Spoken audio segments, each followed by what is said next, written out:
తెలంగాణలో మన కూటమి వస్తే చాలా బాగుంటుంది. జనసేన, బీజేపీ, తెలుగుదేశం పార్టీ ఓట ఓటు ఉన్నాయండి చాలా మందికి. బాగా ఓటకు ఉంది కానీ వినియోగించుకోవట్లేదు. అంతా మనం పోయి కాంగ్రెస్కి అటు ఇటు మద్దతు ఇవ్వాల్సి వస్తుంది. అట్లా కాకుండా మనం కూటమితో ఉంటే ఖమ్మం జిల్లాని బాగా డెవలప్ చేయాలని నేను కోరుకుంటున్నానండి. అంత మాకు బాగా తన మనవడు వచ్చి చాలా ఇదిగా చూస్తా అంటున్నారు. ఆ తెలంగాణలో ఫోకస్ పెడతా అంటున్నారు. పెట్టాలి, బాబు గారు రావాలి. బాబు గారు మీటింగ్ చెప్పినప్పుడు కూడా అసలు లక్షల మంది వచ్చారు జనాలు. చాలా బాగా అనిపించింది. మేము కూడా అందరం వెళ్ళాము.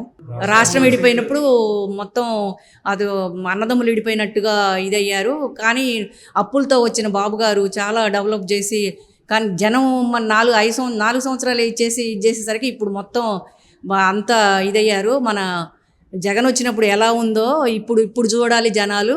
ఇప్పుడు బాబు గారిని దేవుడు అంటున్నారు. మన ఎమ్మెల్యేలను కానీ ఎంపీలను కానీ ఎవరు దేవుడు అన్నోళ్ళు లేరు. ఇప్పుడు వచ్చిన ఎమ్మెల్యేలు కానీ ఎంపీలు కానీ అందరూ చాలా బాగా పనిచేస్తున్నారు. బాబు గారు అసలు దేవుడే. అసలు మనందరికీ వరం ఆయన రావటం.